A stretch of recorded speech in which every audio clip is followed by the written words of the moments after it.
o'clock, I'm going to kick off the first meeting of our general group here for 2025. Happy New Year, everyone. Thank you. Yeah, so let's gather here to get together here. A couple of things we're going to do here today. We've got a lot of announcements and program updates to share here. Kim Erion is joining us here, and what you're going to hear is a pretty phenomenal beginning to 2025. We all whine about soil conditions and climate conditions in our own private gardens, but let me tell you, Kim's got it beat. So there's no whining after today here, right? We've got it good, really good compared to what Kim has achieved here. So a couple key dates here. Reminder that our board meeting, the board meeting for the foundation, will be held immediately after this meeting, beginning at noon. It's going to have the same URL as you've joined in here today. Everyone's welcome to join the board meeting. Everyone's welcome to join. Again, the meeting will be held at noon today. Study group coming up on the 20th, right? And details of that were in the e-news from last Friday. Okay. So other key dates to immediately put on our calendars for 2025 are the May 10th plant sale and the May 17th through 18th home and garden show. Okay. And the July 19th garden tour. So these are key dates, which, as we all know, it's an all hands on deck support here. So all of our support is urgently expected and very much needed, for these major programs that we put on, which, as we know, reach thousands of people. So it's an important program, set of programs that we have here. Okay. So a reminder about who we are. We gather today as a foundation. We are a nonprofit. We're an IRS recognized nonprofit 501c3 whose entire mission is to support and promote the Master Gardener program here in our two counties. And the program, right, is all about us being certified by WSU Extension, as individuals ready to go out into the public to help engage them regarding proper horticultural and gardening techniques. And we are led as a foundation by our president, Mike Carvia. Welcome, Mike. You have ascended to your role. There's no great inauguration ceremony. I think we missed the inaugural ball, perhaps that we were having here for you. But I'll be serving as your vice president. Gail joins us as secretary. Sharon continues as treasurer. Aaron is our state rep. Lori, program support, and the team Terry, Robin, and Rhonda for public events and public programs. With that, that group then is also supported by the regional team. Brenda leads us in Pacific County, Lori in Greater Grays Harbor, and Peggy in Coastal Grays Harbor. So these individuals are also directors of the foundation, and they also have a vote in board matters relative to the foundation. Wendy is our coordinator, our sole coordinator here for 2025, and we're still waiting to be assigned a WSU Extension faculty liaison. But Wendy's the program coordinator and makes sure that we are following protocols and program details relative to the WSU Extension program. So reminder for everyone, as a service organization, it's our obligation to step up and volunteer. As Wendy reported in the e-news, a new year starts here for all of us relative to service hours and continuing education hours. So it's appropriate for us to be thinking about how we step forward and support the program as we get into the year. Okay. So relative to our agenda, we are about ready to kick into announcements and updates. January to-dos from OSU. This is Oregon State University's, their Master Gardener program puts out a monthly calendar. It's the garden calendars there, and January is they actually do talk about lots of things that can be done even in inclement weather. And they're especially excited about things like hardwood cuttings to actually propagate plants beginning all this. to actually be considering regarding plants that you might want to replace, actually to swap out, stuff in your landscape that is not doing well or could be doing better. Tool maintenance, always a priority. Mulching, and very, very important. We just put down some straw in the demo garden in Waco just this past week. And remembering to water. It is interesting. This is, again, a key point that Don Tapio has always made with us, right? Is that in the winter, it's ironic that many of our plants actually go through desiccation because of winds and the cold. So it's important to keep to make sure that the plants are getting proper moisture even during a lot of rain events. So a reminder that Pacific Northwest has a publication out regarding taking cuttings of woody plants and growing them from there. So it's something that it's a skill, it's an art, and but this there's guides in terms of how we can do this, and it's a great way actually to take cherished plants in our landscapes and have them continue on with new life and in new starting. Soil testing was mentioned earlier. It's interesting that both OSU and WSU have changed their websites regarding where to go to look for soil testing labs. And so you'll see some listings here and some links at the Puyallup WSU site. But you don't have this, you don't have the publications that we've had in the past. And I think this is just primarily because things are changing. Things are changing in terms of labs and equipment and addresses and such. So continue with January to-dos, pest monitoring, using chemical controls only when necessary, choose the least toxic options. Watch for field mice damage on lower trunks of trees and shrubs. I was just noting field mice in our compost pile just this morning.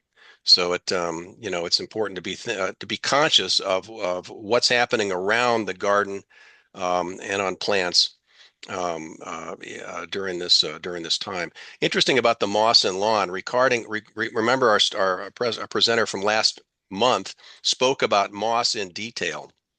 And it was I found it very compelling, her argument that, hey, if moss is there, because it's not a vascular plant, it's getting all the water it needs. So this is an opportunity to actually change the landscape to improve the hydrology of a particular site if the moss is problematic. Okay, additional house plants, monitoring for correct water and fertilizer. This is always a challenge, given the days like today, which was 34 degrees here in Ocean Park. And so plants that were close to the windows were getting this weird treatment of heat coming off of the heat coming off the furnace, and cold coming through the windows. So it actually is it's a fair challenge, right? To be mindful of how your house plants are doing during this time. Great idea here at the bottom here to plant dwarf annuals, right? Just for color, and just to use the inside use your inside garden as a way to get your own little flower garden in the inside. Okay, a quick Tapio moment that I wanted to share is a book I got for the holidays. This is by Kristen Gooley. He's an Englishman, called How to Read a Tree. And he pitches himself as a natural navigator. And I'm putting this book out there as a recommended read, not for the science that is the semi-science, I should say, or the pseudoscience, I should say, that Tristan is pushing, but it's a great read. And it encourages you to take a look at trees in a different way, in a more intimate way than perhaps we do, just relative to trying to identify the tree. As a natural navigator, Tristan likes to look closely at the tree and figure out which direction the tree is growing into and where he should navigate to find water or to find a precipice.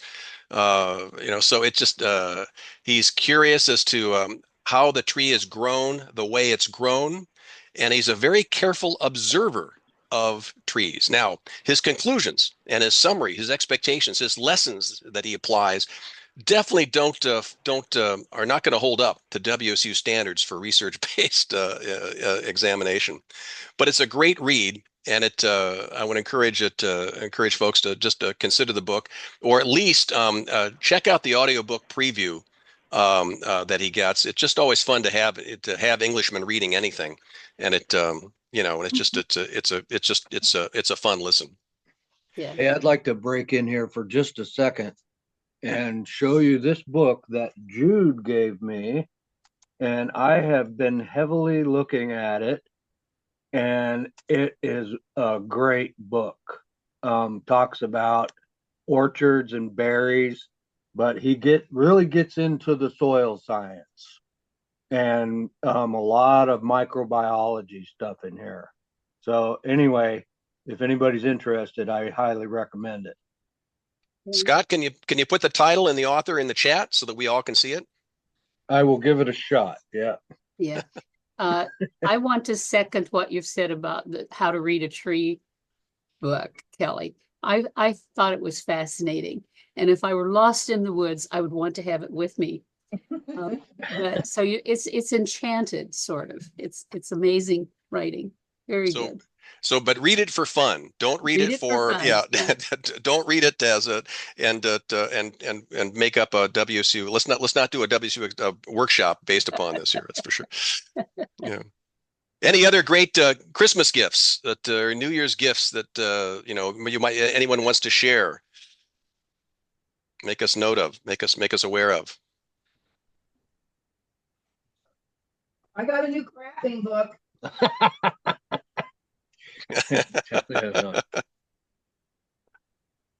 Another Christmas present. Just I want to remind everybody of the website, and again, as we indicated before, it's a new year, so it's a new year for us to start cranking up our service hours and our continuing education hours. Remember, right at the home page for the website, right, you've got two big red buttons there. The MGV, the Master Gardener Volunteer button takes us to the portal, takes us to the volunteer portal where all information regarding the foundation and a lot of calendar links for us are all there. The Give Pulse button takes us to Give Pulse, where we can enter our impact hours. Again, I want to encourage everybody to be paying attention to the calendar that is into the portal, because here, independent of the e-news, is where we can find out what's going on, what meetings were happening, and what other events we need to be paying attention to. For example, the January 18th GGH January meeting is being held. There are the details right there in the calendar. Okay. Kelly, can I say Please. one thing about that? At the very bottom of that page, you can also click a link that adds all these events to your calendar. So for example, I use Google Calendar.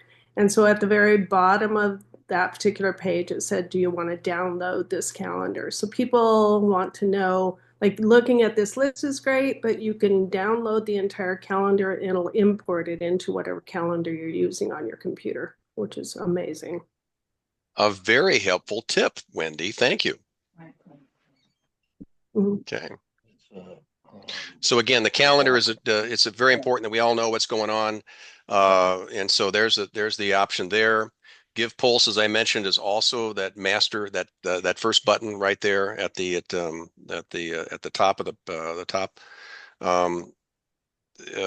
As we get into the program details here, it's going to be important that we keep track of that. Wendy, is there any other comments you want to make regarding recording hours or sharing thoughts as we kick off the new year?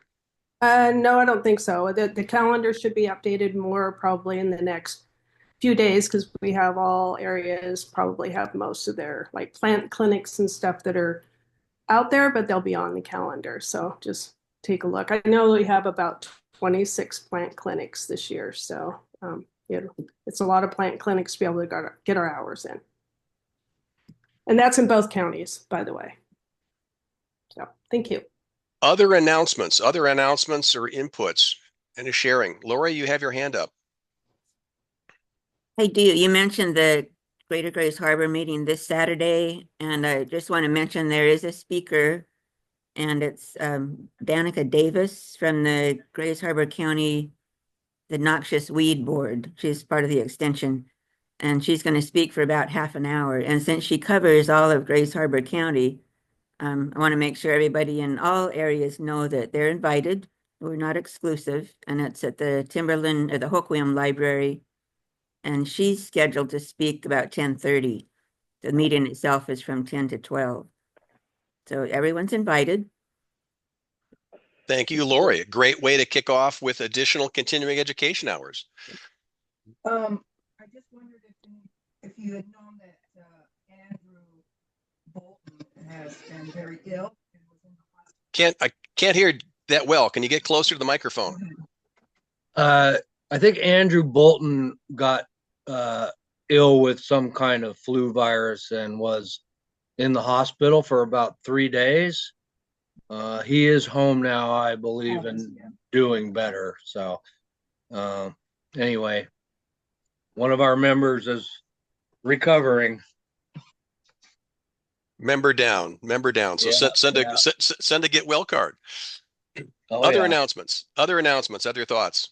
I have one. About 4 more days to get discounted tickets to the Northwest Flower and Garden Festival. I'll put a link in the chat for those. And the program at the festival will have markings that shows all the presentations that are eligible for continuing education hours. Very important. Another great opportunity to kick off the year with continuing education hours, and especially with the discounted tickets. And if you buy tickets through that link, the state foundation gets, I think, $2 per ticket that we turn around, that they turn around and use toward supporting the cost of having a booth at the festival. Very good. Other announcements, other news to share. This is Helen.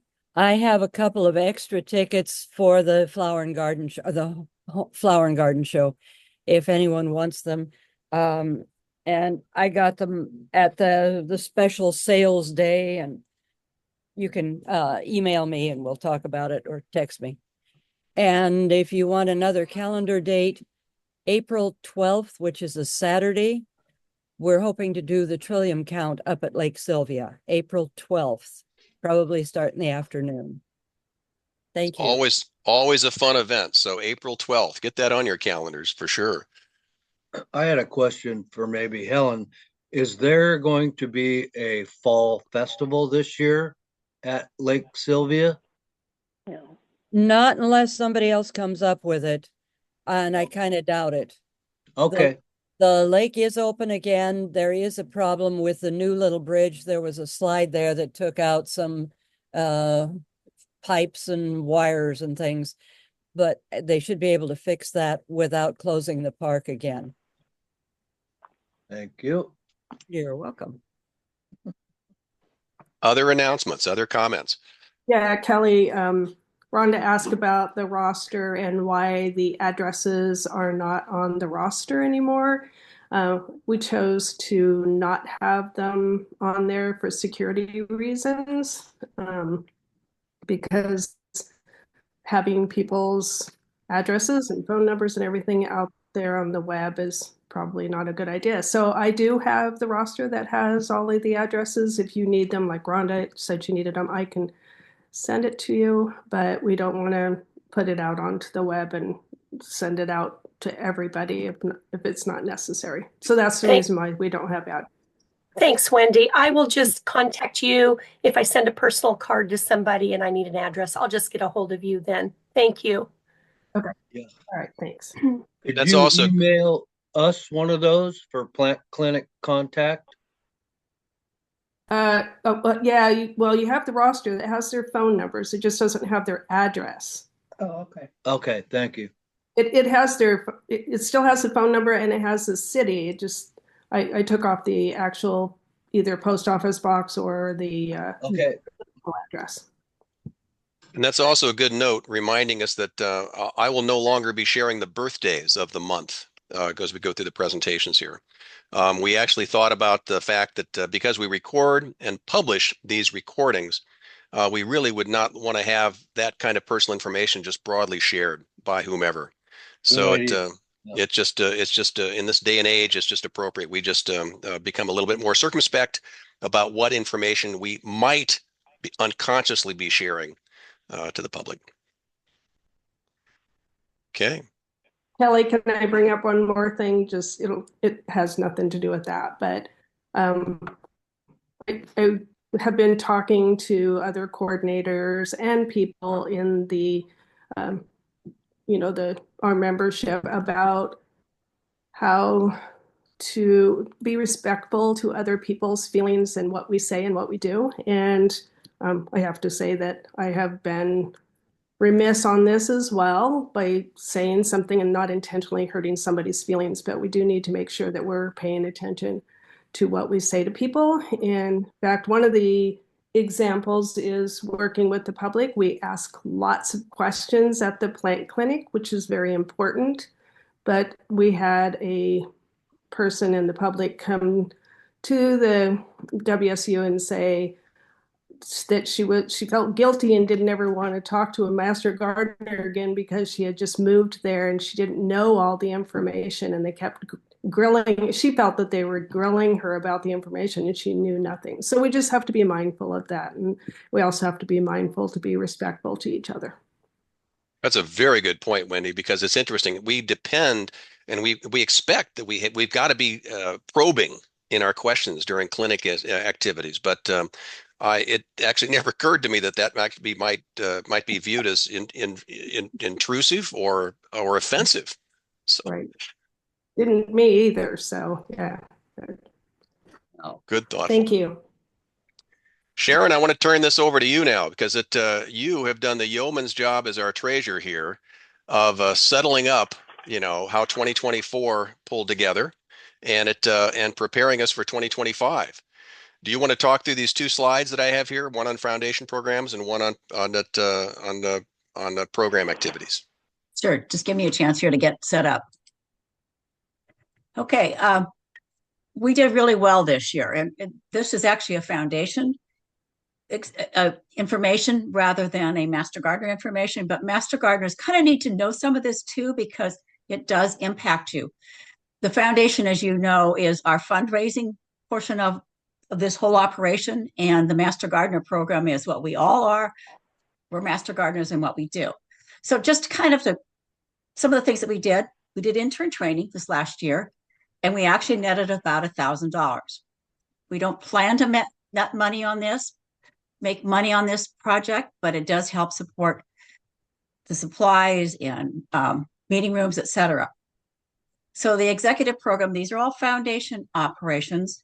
We brought in $55,000, and we got a grant to mitigate the demo garden drainage issue, which I think that ended up being about $6,000. So we ended up paying some money for that one. We have $2,260 in interest. This is because we have 5 CDs that, with the interest rates where they were making money for us. So the expenses and all of these, for the most part, are things that support the program. We did some donations to the Advanced Education Conference and the Garden Show, Home and Garden Show in Seattle. We give a scholarship annually to a high school senior in either Grays Harbor and or Pacific County. Supply, and that was $2,500. Supplies, not a lot of money there. We do have insurance, and this is partly for the fact that we are not covered by WSU, or at least our public is not, at the garden tour or the home and garden show. So this would protect us there in case we had an accident. And hopefully we never do, but you never know. The honorariums are what we pay for our coordinators in lieu of the fact that they're not our employees. So we don't support them in that way, but we do acknowledge that they put in a lot of time and effort. And I think Kelly used to say they made 16 cents an hour, or something like that. They don't really, this is not what they're worth. They're worth a lot more than this. And eventually we hope that we have a publicly funded coordinator. And, hopefully that happens soon rather than later, but we're working on that. Okay, so our fundraisers, and this is where the Master Gardeners are really important. Yes, the foundation puts on these activities, the garden tour, home and garden show, and the plant sales, but we as Master Gardeners work in those. And so your input is extremely important in making these happen. So we netted, about $3,600 on the garden tour. We made $20,000 on the home and garden show. And part of that is because we had a $5,000 tourism grant that Terry has gone after. And this year, I think she's gone for 7, I'm not sure. But anyway, this basically covers our advertising. And then our plant sales, we netted about $5,000. So you can see after the foundation got through their expenses, we still have $17,000 left over. Next slide, Kelly. And so this is the Master Gardener program piece that the foundation supports. So Grays Harbor spent about a little over $1,000. Greater Grays Harbor, it was about $11,000, but we have $3,000 for the tree removal of, I think it was 3 trees in the demonstration garden that were providing way too much shade, and had grown out of their space that they really need to be in.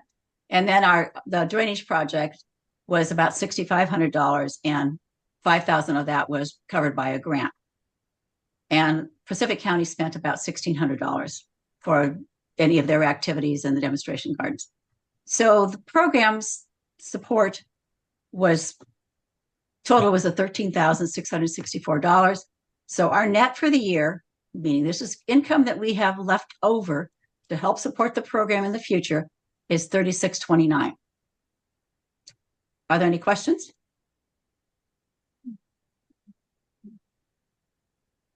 So again, it was a very good year, relative to this. That and it shows, by the way, that there's a lot of volunteer effort that goes into making these programs here together, and there's a lot of public impact that you just you highlighted, Sharon, when you talked about that. The fact that we give a scholarship, the fact that we make donations, the fact that we're out there, out there with the public in so many ways.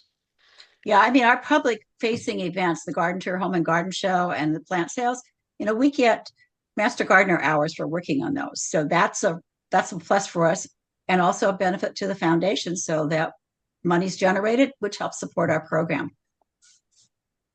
I'm going to put a plug in there for plant sales. You can see how significant it is as a money raiser. And this is the time, even now, to start thinking about what kind of plants we might want to propagate for sale during that summertime, that July 19th sale. Other thoughts, other comments regarding 2024? And again, Sharon, thank you for the diligence in managing the monies and in managing the programs. That's because it's a lot going on. There really is. Okay. No other comments. No other thoughts on this. Very good. So with this, I know that Kim has joined us here today, and I want to welcome her with a series of slides that she and I have put together here. But I want to do a quick introduction to what we're talking about here. Kim lives in the Columbia River Gorge, and she lives she's over 1,600 feet elevation. And it, on basically, the crappiest of soil, the rockiest of precipice. Those of you who are familiar with what the gorge is all about, it's got its own unique microclimate, and it's the winds, the rain, the ice, it's incredibly adverse. the worst possible place I would think you'd want to choose to have a garden. With that, can I welcome can we welcome Kim? Hey, Hey, Kim, yay. Hi, Valerie. Can you hear me okay? Hi. We can. You make it sound so horrible. It's like Shangri-La up here, you guys. Yeah, it's not a place to live for the meek, that's for sure, but it does keep a lot of the hooligans out. So So Kim, I'll move the slides forward as you direct. I'm totally fine. So this is Skamania County. Yeah, so there's about 1,000-foot cliff on three sides of our place, and we don't have any snow today, but it comes and goes very, very fast. So yeah, there you go. So that's my home, and then the gardens surround the home, but then I also have my rose garden is to the north end of the property there. So right to the edge, living on the edge, I guess. Kim, as So we we introduced as we began the morning, I was making the comment here is that all of us who whine about how much rain we get and how crappy our soils are, my point was I want no more whining after today. After we hear what you've had to deal with, right? We want there's no more self-pity that's allowed. it is a unique thing. I've been here 30 more since 91, so I'm kind of used to it. But as I'm transplanting things from town, like I just did another 200 roses from Margaret's garden down in Vancouver, and I have to tell her, it's like, Margaret, these are not going to be downtown roses anymore. They're going to either live or not. So I'm kind of a test garden up there. So right now we do have significant ice though happening today. So and I don't. You guys, well, you're on the coast mostly right now, so I'm very familiar. We also have a place down there in Pacific County at Oysterville. So, but here in the Portland Metro Vancouver area, everybody is socked in the clouds. However, I'm above the cloud layer right now. So even with the climate you have, this picture, I think, demonstrates, what a phenomenal garden you're able to achieve up there, with your ferns, 600 roses, right? And the labyrinth, the pictures we'll see here in a couple little bits here. When was this picture taken, Kim? This one I think is in July of last year. So this is a July photo. I think I took this around my husband's birthday. So. And so this would somewhat indicate it's a very late season, right? I would think most of the city roses, as you talked about, would have been blooming far earlier.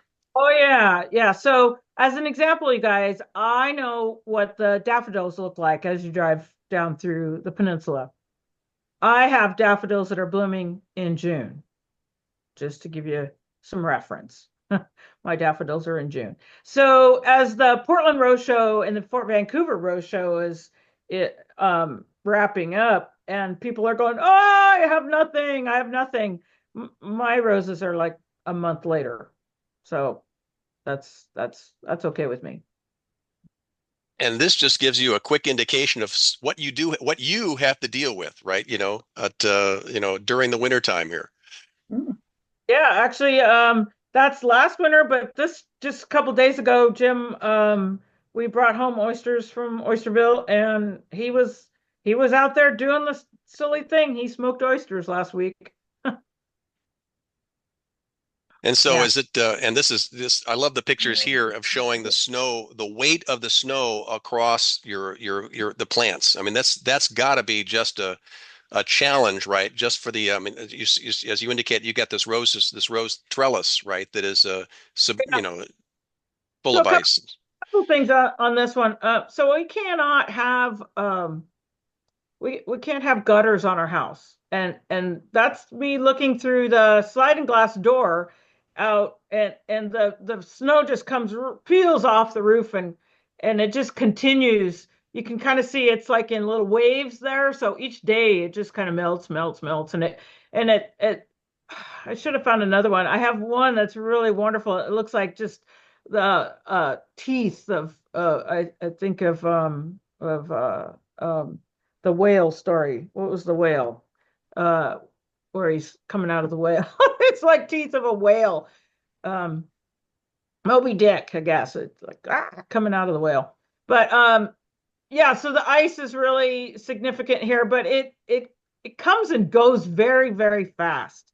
So I can get 5 feet of snow in 2 days, but it can also melt out in 3 days. And my mother lives down on the Clackamas River in Oregon City, and even though I'm on the Columbia, she's on the Clackamas. I just tell her, Mom, you need to bring the furniture up because it's going to come. Another significant photo here, the one on the left, because later on we'll have a photo and we'll talk about pots for a minute. So now you understand why I have to deal with the pots. Those are some of my concrete pots on the deck, and you can see a couple of the concrete pots along the cliff edge. I think there's 25 concrete pots along the cliff edge there.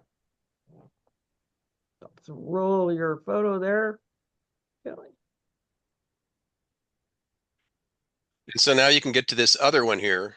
Oh, I guess I'll resume slideshow. Okay, very good. Yeah, that's good. All right. So this is December 12th of this year. That is my first ice storm. So that is not snow. That is ice.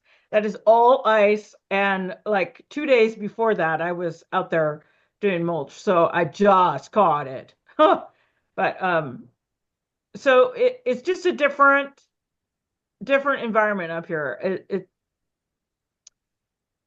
To protect my roses, I have to do a lot of different unique things because we also get February is kind of consistent about 60-mile-an-hour winds, but up to about 150. It's recorded at Crown Point officially 150-mile-an-hour winds, which is directly across from me. So we're kind of at this really unique pinch point. So as the winds come either direction, whether they're coming from the coast or down the gorge from the east, it hits each one of these mountains and bounces off and takes my roses out.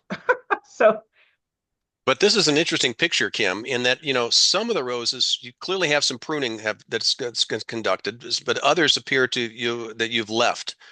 And even some blooms are still visible. well, actually, everything right there that you see is pruned. So, and we have several different photos throughout this because you guys wanted to talk about roses a little bit. So the first ones that you're looking at there is a shrub rose that you can kind of keep it pretty compact, and I kind of maintain it like a hedge. It does get to be about 5 feet tall. So I have cut that first batch down to about 3 feet. That's that first row. But the shrub roses seem to do better if I leave a lot of the structure because it kind of protects itself. And yeah, yes, I cut off the dead stuff, and yes, I cut off the decay stuff, and anything that is looks like it has a problem. But I don't really do an intense pruning because I kind of want the structure to clump up like the tree in my picture behind me. It'll clump up and it'll be like the solid mound of ice. And if I leave it in that structure, then it protects the plant. And then also the snow kind of protects it and it ends up being this little ball. And it's really fun when the snow gets really deep, it is truly like a labyrinth. Now the hybrid teas behind it, I do a little bit more structural pruning out of that. So I do take a little bit more out, but I take about half of the height down on the hybrid teas. Is there a mulching that is in here? Terry put that in the chat here. What kind of mulch are you using and how thick? So I make a lot of my own mulch. So I had a construction company, or I still have kind of. So I have a large haul truck, and I'll get to how this works here. And we lose a lot of limbs. We lose a lot of trees regularly, and I have to do a lot of cleanup, just continuous cleanup. And so I have an industrial chipper. So I make a lot of my own wood chips. But then I put a lot of, there's compost below. In my mound is a compost and a mulch. So it's just really important to mound it up for the purpose of kind of securing the plant from not blowing off the cliff, this kind of thing, because it will notice most of my furniture, most of it all is concrete in there. When I was in my 20s living up here and I had all this old furniture out in the yard, it all blew away. It's like, whoa, went to the Columbia. So yes, I mulch, but I only mulch for a shorter period of time. I take things out. I kind of clean out the mulch and pull it back. So that, because I have a really short growing season too, I want to see some of the new growth that's trying so hard to make it. Do you try to mulch at an earlier time? I guess I'm thinking about the snow and the ice, because I would think that could be quite damaging early in the fall. I would think you could have an ice storm. Yeah. So my first, let's see, when was it this year? October 17th was my first frost. And I had already started mulching. The only plants that I mulch are the roses. And so now I have 600, so there's a lot to do there. I also don't spray them. So I have to go in, and you can see some of them have the leaves taken off and some of them don't. I take the leaves off that are black spot or whatever, and I clean it all up. So I kind of have a tidy spot, because otherwise it could the disease just goes crazy. So if I keep it clean, I don't have to worry about it. Are the soils, are each individual plant kind of segregated from the others? Are you concerned about, fungus or bacteria spreading from plant to plant? I only have one variety of hybrid tea that has a kind of a weird looking purple spot on the canes, which caused me concern for a longest time. But purple spots, I guess they got feelings too. So can't worry about them too bad.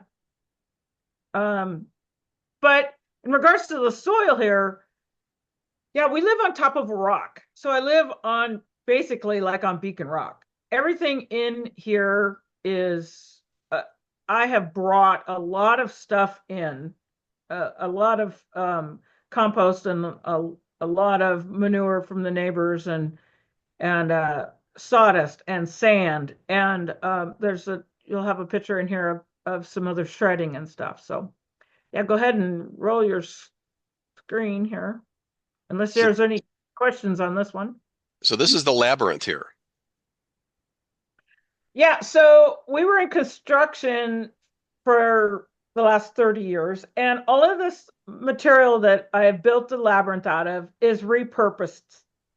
So the top trellis pieces are survey stakes.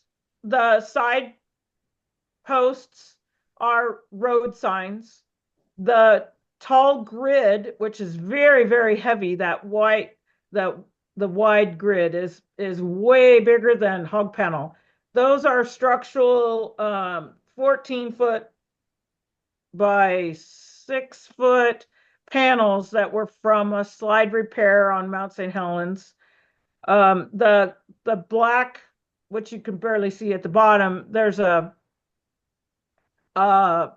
grid that is a plastic grid mesh, and that's black, and that is from building a road out in Tule Lake to build a habitat island for Caspian terns.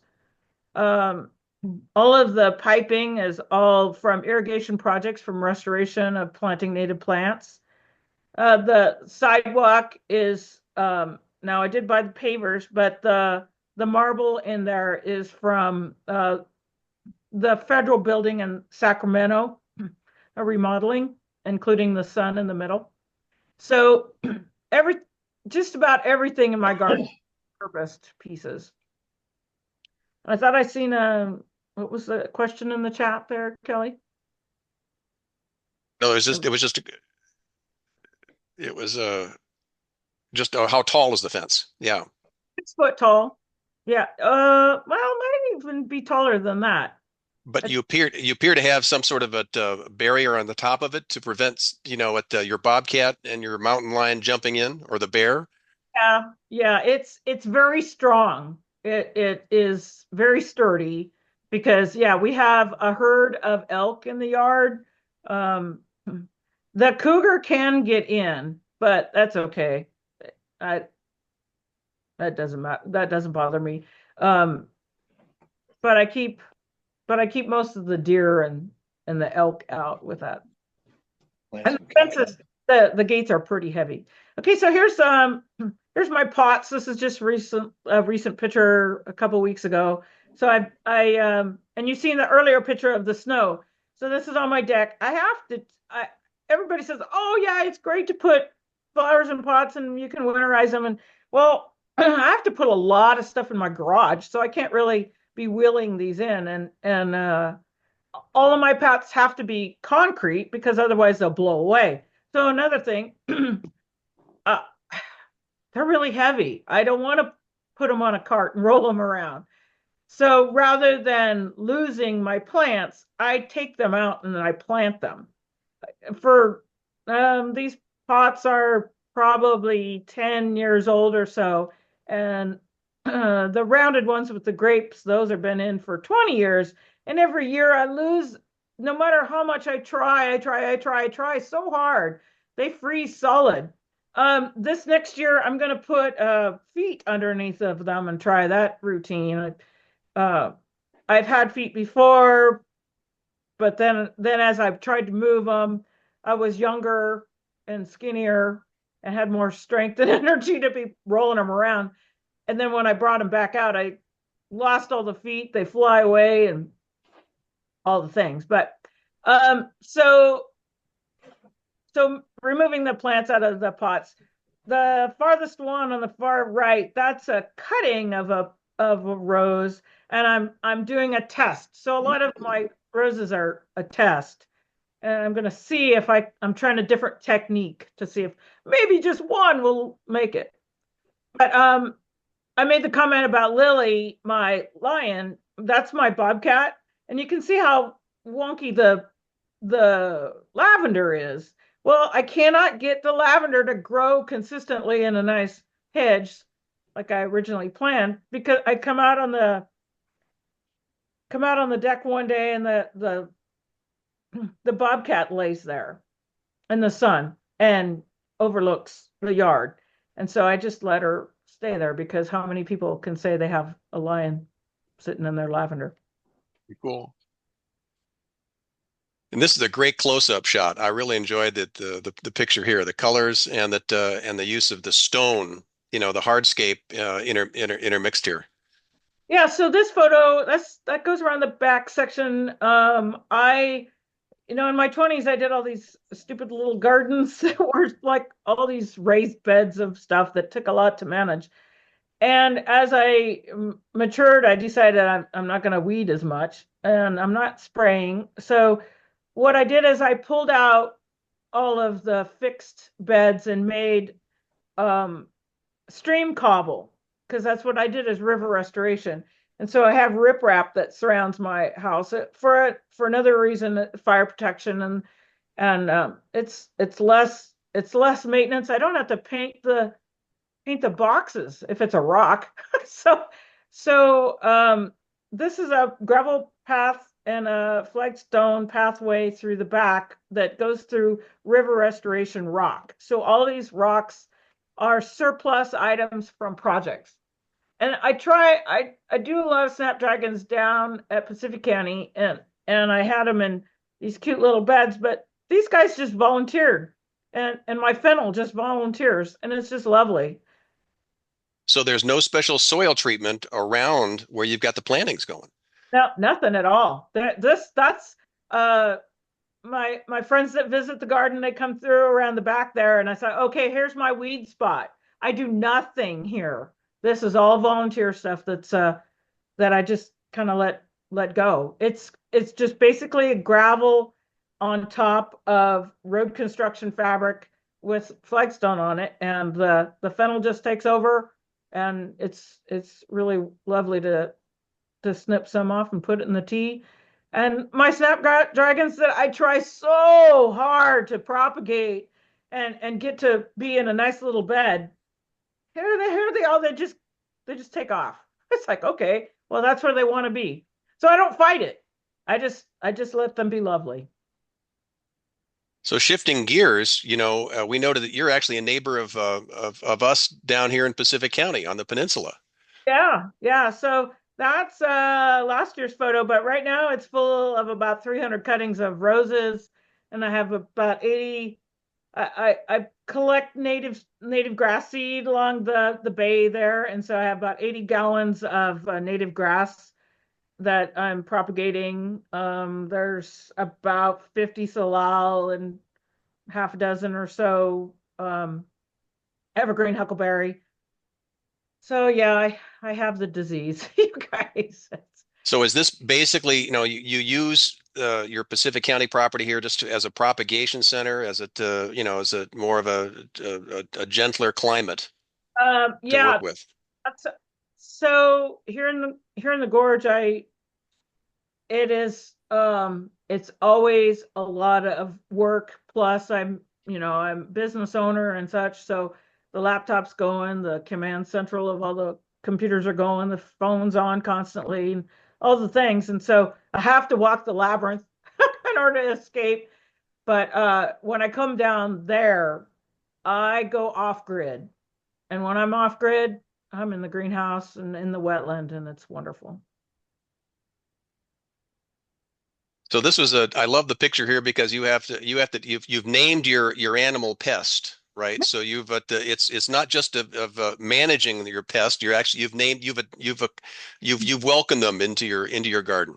Yes. So, all of us like to do a wonderful compost pile out back. And yes, I have my grass clippings and stuff like that that's back there, and some leaves. I mostly leave my leaves where they lay, but I try to do the regular old compost like normal people. And I even have concrete blocks, and I can turn it with the tractor and all the things. But I go out there, and I have this silly little black bear, and he has a little white diamond on his chest, and he's standing up, and he's and I call him Walt. I named him after my uncle. He kind of sounds like my uncle when he's talking. So Walt really likes the watermelons, and my husband really likes watermelons. So I maintain the compost pile only gets watermelon and grass. So and I have all kinds of critters. Now, in a lot of the garden groups and a lot of the rosarians, they don't, the compost tea, rah, rah, rah. Well, I have orange juice every morning. And so when we go to Costco and my husband is so sweet. He says, okay, we need to go buy some more greenhouses. I'm like, what are you talking about? It's the orange juice. So what I do every morning, we have orange juice, and I have my orange juice container. I put all of my compost stuff in my orange juice container, and I make kind of a compost tea.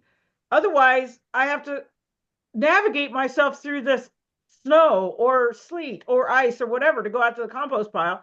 And then I got to deal with a bear standing up waiting for the compost.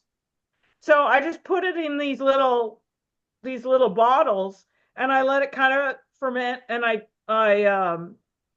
so I shake them up really good, or I put it through the blender, and I dump them on the roses. And yeah, it has banana peels, it has coffee, and I'm not doing it specifically because, coffee grounds for roses. Whatever. I don't care. It's just stuff.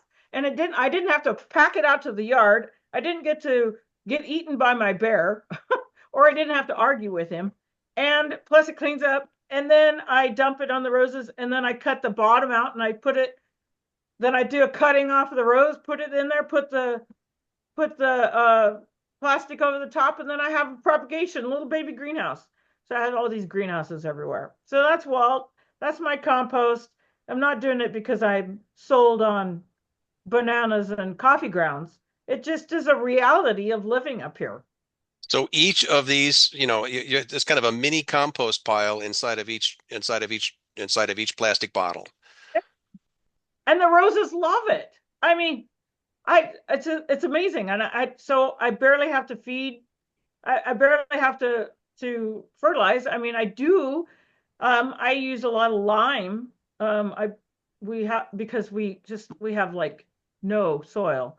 So in order to have a yard, we lime a lot. But yeah, it's just wonderful to put all this stuff back. So again, you're packing your compost material into the jar. You're cutting off the top, and then you just invert it like this, and just dump it into the pot. Or when I replant stuff, because I plant all the time, I just dump all that goo in the bottom, and then it's good. It's at the bottom of my planting hole. So I kind of out of the mix. Okay, there's another, oh boy.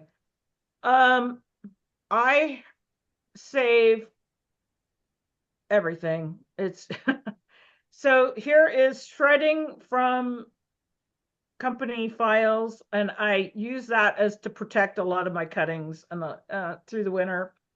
And I'm showing this in layers. So there's a layer of compost there. There's a layer of shredding, and then I put my little greenhouse over the top, and then I got mulch going around it.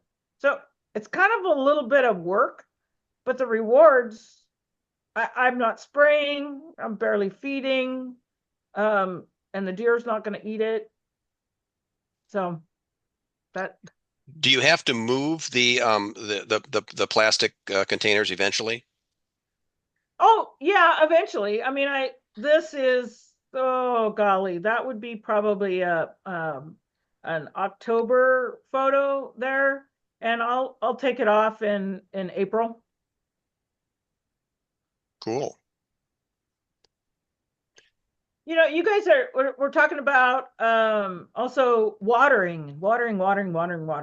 Okay, so my water source is 750 feet down, and I also, economics of that is I have a pump, and I have a tank, and I have to pump it up 750 feet, and then I store it. I have a 10,000 gallon tank for garden, and I have another 10,000 gallon tank for our home and the home garden and the vegetable garden.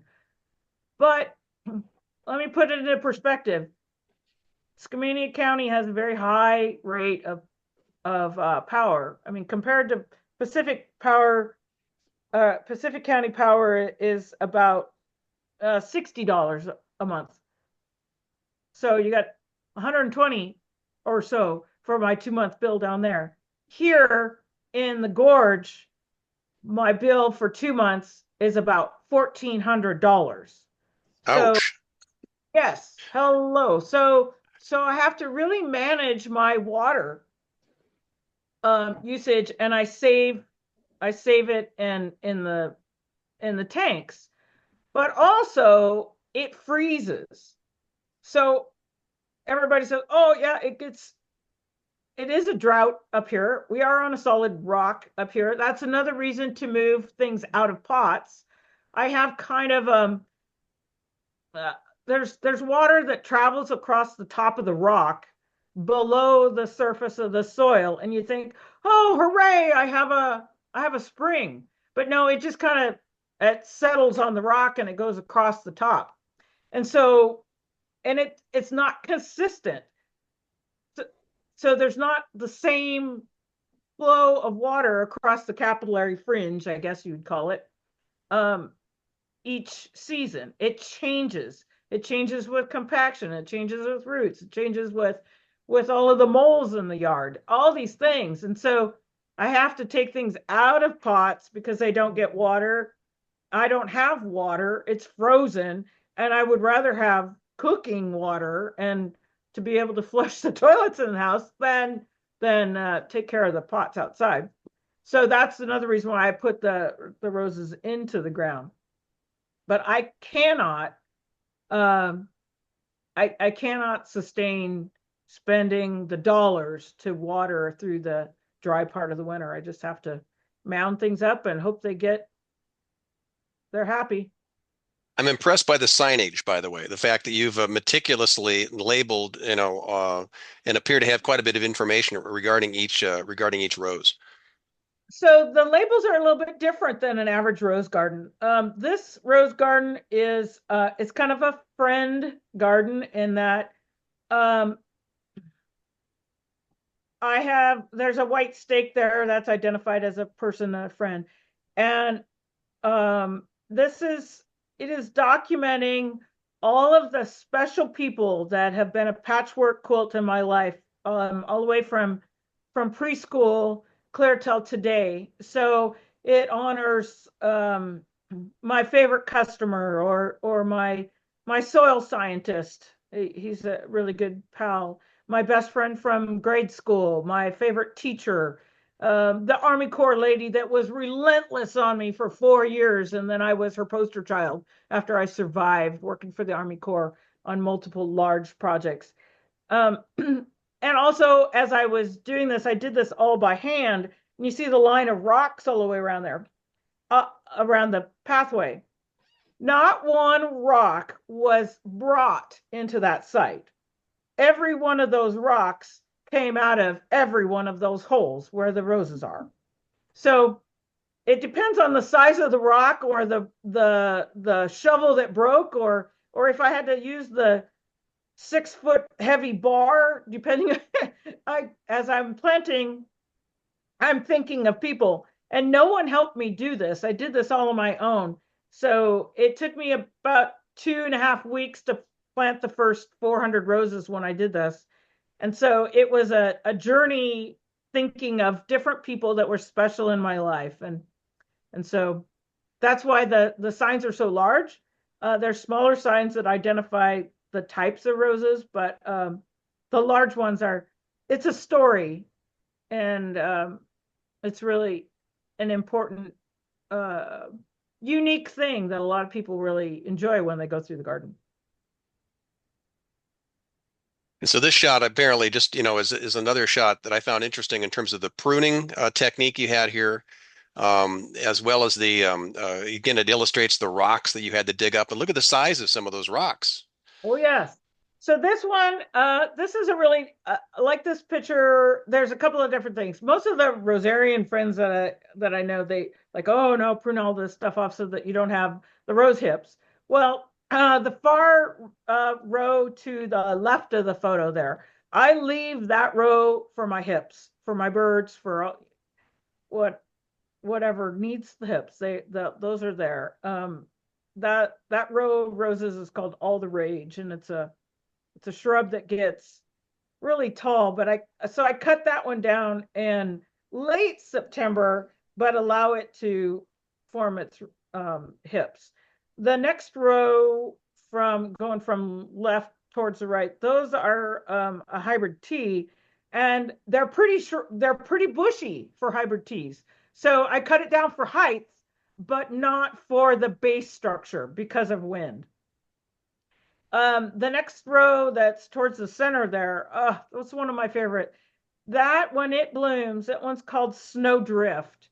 It is a shrub rose that is just solid white. And the idea for me is that I sit in the center and it's like surrounding me like a couch of just wonderful white blooms in the snow in July. So I always have snow drifting there. But so I hedged that, and it's a shrub, and so when I hedge it, I make it feel like a giant caterpillar couch. Phenomenal imagery that you're evoking here with this. So I love these. These are kind of like your general lessons here. Your general lessons on pruning and on mulching here. Yeah. So you see my mounds of mulch. Those are mounded like a lot of the rosarians, like we do down at Fort Vancouver, and taking care of them. But I'm doing it in a short period of time just to protect them mostly from the winds of February and then the ice, because they rock really bad. I mean, imagine 150-mile-an-hour winds if you can. It's extraordinary. I can't tell you how wonderful it is to live here, but it's terrifying to most people. And yeah. So as far as the leaves, again, I do want to touch on the leaves. To me, leaves are really important to leave to have a little bit of the photosynthesis happening and just a little bit of stuff. I'm not a master gardener. Obviously I garden and I've been doing native plants for 40 years. But to me, it's important to leave a little bit of that structure. However, the lower leaves tend to end up having the disease that comes through. And for me to keep the garden clean, I have to pull those all off. So Here's another example then of the mulch, your mulch piles here. And so what time of year would this be? this is a lovely October day. Yeah, and so again, this one's a shrub rose. It's a miniature, and everyone always advises to cut it way back and cut a lot more out and not have anything crossing and all that. But in my condition, it is better to have it compact because my ice storms last for a long time. And what happens is it gets like a 6-inch layer of ice on everything.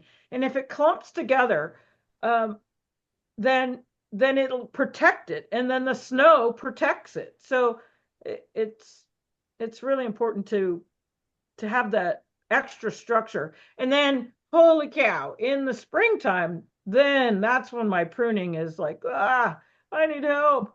But it's so worth it. My fir trees, like you can see one in the background of my photo here, I have tall fir trees along the cliff. Sometimes those get so much ice on them that the photos look as if it's palm trees. They get giant clumps of ice and then they fall over. And so a lot of the structure of my trees actually goes right to your book that you brought up.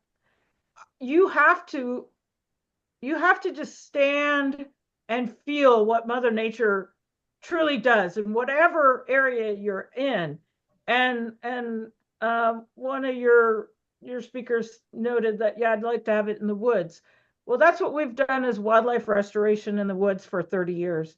And so if you're not listening to Mother Nature, if you're not looking to see what is that tree doing, what is that plant doing, why are all of the limbs on one side? So where am I going?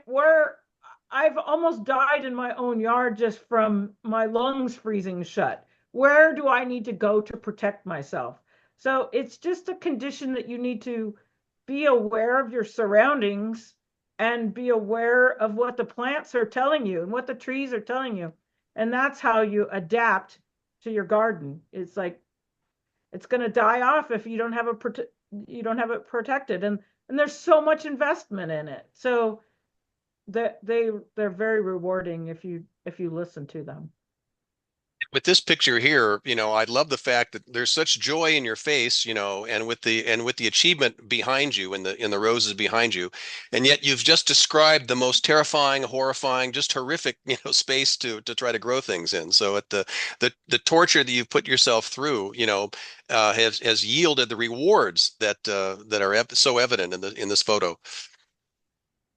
It's a special place that you never ever every day is a unique gift, and so it takes a lot of effort, but the rewards are amazing. I want to come back to a couple of it. There's a couple of particular here. This slide here. Yeah, this was actually at a WSU publication that's available here that I found, Kim, just in researching your background and researching this program here. In that that actually gives us some great tips as master gardeners here in terms of understanding just what you were just saying there in the last slide, understanding what you have to deal with as a microclimate in your area. And it it kicked off with understanding the fact that the USDA hardiness zones, right, have severe limitations when you're trying to apply it to a particular area that has unique elevation issues, rainfall issues, marine climate issues. I mean, so all the issues you've just described having to deal with are brought up in this publication as areas to consider relative to your gardening, and it points to some of the issues that that you've had to deal with here. Is that you're very thoughtful about which plants you're choosing and where you are choosing to put them, and you're very thoughtful about precipitation, water usage, and consideration for how you're going to gardening techniques to accommodate for water. So again, just a shout out for that WSU discussion, as well as from a King County WSU site that I thought was has a great little intro in terms of folks trying to come into this environment here in Western Washington and get comfortable with the climate and the soils and all that we have to deal with. Questions are right here in the gorge, right where we're at. Just one last thought on that is that the weather can't make up its mind right here. I'm at a really weird pinch point. So I tell people that this is where the clouds kind of clap their hands, because we have the marine influence, but we're also on the edge to the desert side. So I'm getting a lot of the cold, dry stuff coming from the east too. So weather can't make up its mind. We just let her go with the flow and live with her. questions, comments for Kim here. This has been a fascinating tour of achieving garden success in a truly adverse environment.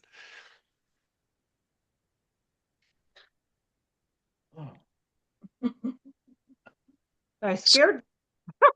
Scott and Lou, do you feel any more comfortable trying to grow up there in the Washougal? Yeah, I feel like I'm in the Bahamas now. So Kim, Scott, and Lou live up in the Washougal area, which is it's a pretty adverse environment for here. Scott, were there lessons that you shared that Kim are there things that Kim shared that align with your and Lou's experience? Well, originally we came from Montana, so I'm very familiar with the snow on the roof curl. Yeah. I know what we both know what it's like to try to garden in a harsher environment, but your environment is even harsher than that because of the wind and the extreme ice. Up here, it's colder than it is in other local areas. We're probably, I'll bet we're 3 or 4 weeks behind like Aberdeen, and we're only about 12 miles out of Aberdeen, but we're a couple of 100 feet higher and kind of more in a mountain environment. But it is a little different. Yeah. I do have a question about your soil science guy, and what kind of soil are you dealing with, the native soil, and what do you do? Well, I put a lot of lime down. Actually, I bring in a lot of compost. So Is your soil acidic? Yes, very much so. I have monster rhododendrons, and Okay. my ferns do really well. So Right. ferns, rhododendrons are heaven here. So my soil scientist guy, I met him at Portland State University. At my environmental professional degree down there. and I've carried him through and ended up using him a lot on our projects for our company. And he's been up here testing the soil, but he's also he's just a dear friend, and he travels all over the world, and so he's just a dear friend that just keeps me in line as far as what my techniques need to be. Kim, Holly's asking about your favorite roses. What are your favorite rose varieties? Wow, 600, golly. Well, this might seem silly, but I really like just the shrub roses mostly. A lot of ping limbs roses are super hardy, and you can either love on them a whole bunch and clip on them a whole bunch, or do nothing.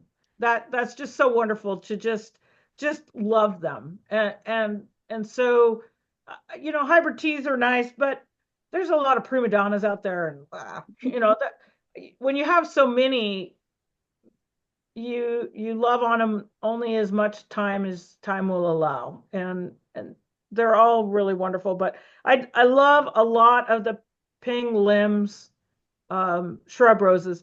Now, when you first walk in that labyrinth, I have 25 climbers. I guess that is the short answer. I love if you can get to the labyrinth picture. Okay, so there's 25 climbers that are called Above and Beyond, and they are a really lovely light apricot. And when you walk in, they are one of the first ones to bloom in here, and it's just like walking into a room. It's just you're walking. It's my bedroom. I just walk in, and it's solid roses all the way around. So eventually, they're only like 4 years old now. Eventually, they'll completely cover the trellis all the way around. So that would probably be my favorite, is the Above and Beyond, and that's a Zelzic rose. But then the Peter Pink. So that first border of the little clip. So that's those are shrub rose. Several of them are shrub roses through there. The very back row is a wonderful shrub called music box. It gets about 5 feet tall, and that back row is almost like a tunnel.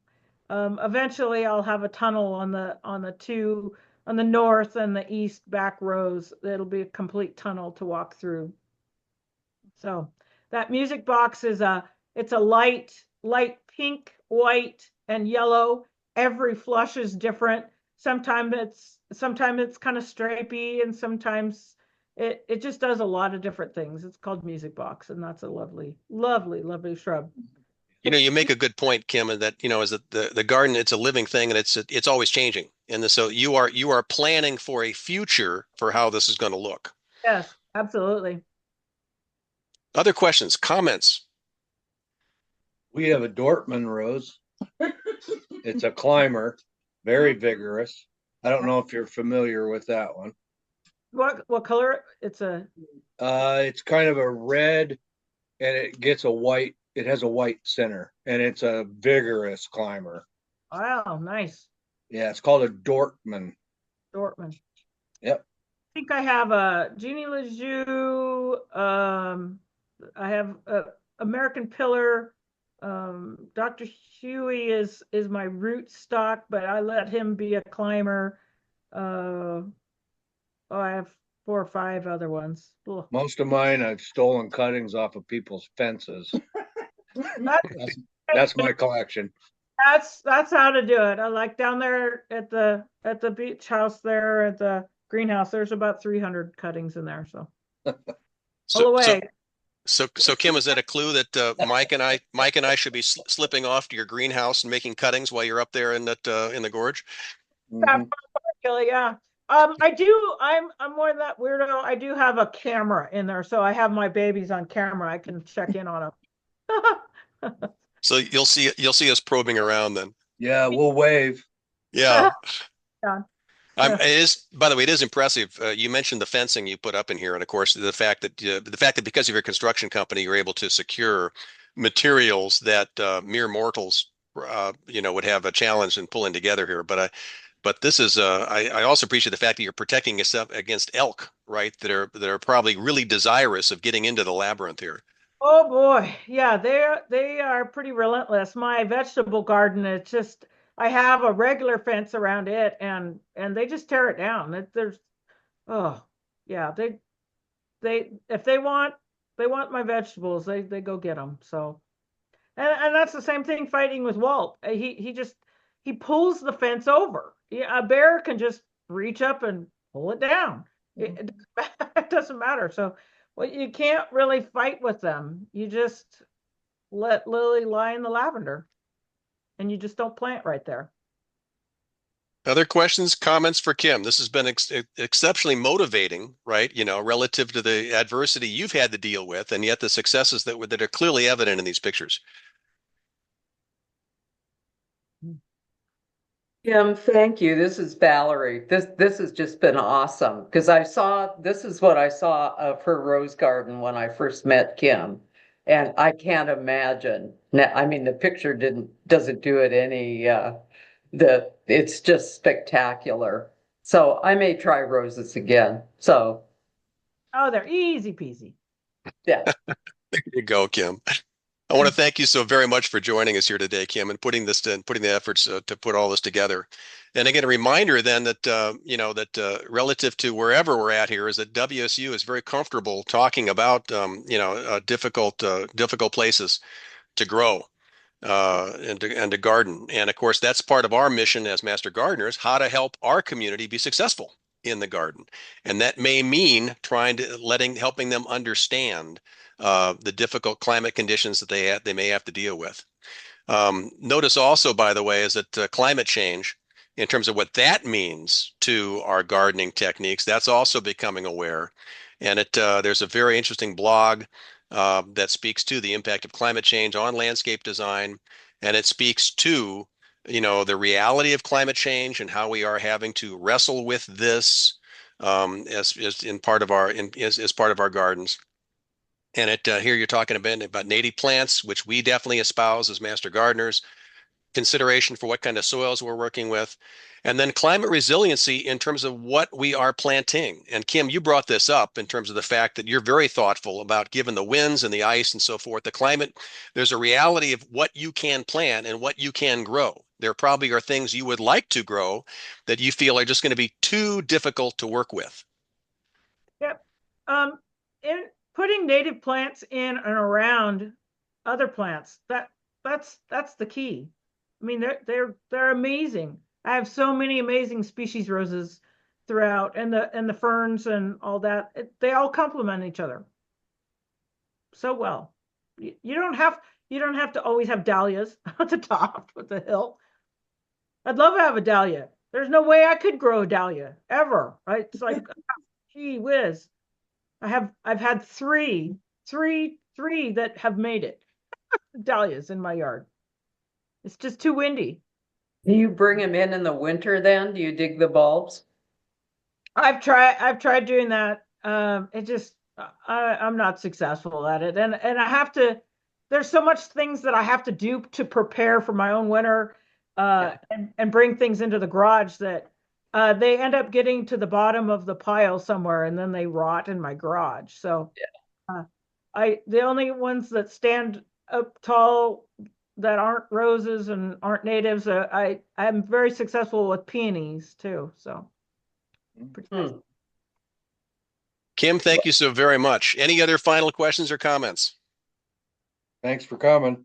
I like the little composting bottles in the different planters. I think that is just a great idea, especially you, but for all of us. Because some people just can't have a big compost pile, so what a great thing to do in your little garden. And so, Lou, we caught some of that, but I think you were commending the idea of having these mini compost piles in pots, right? Yes. Very cool. Thank you, Kim. Thank you so very much. Anything else for the good of the order here today? with that, we'll conclude today's meeting here. The board meeting will be resumed at noon today. So come back on the same URL at noon today, and we'll pick up the board meeting from there. Kim, thank you again so very much. This has been very inspirational and encouraging. So, there's a lot to learn.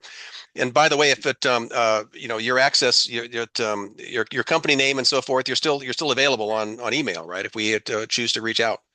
Absolutely. Yeah. It's Kim at lkecorporation.com.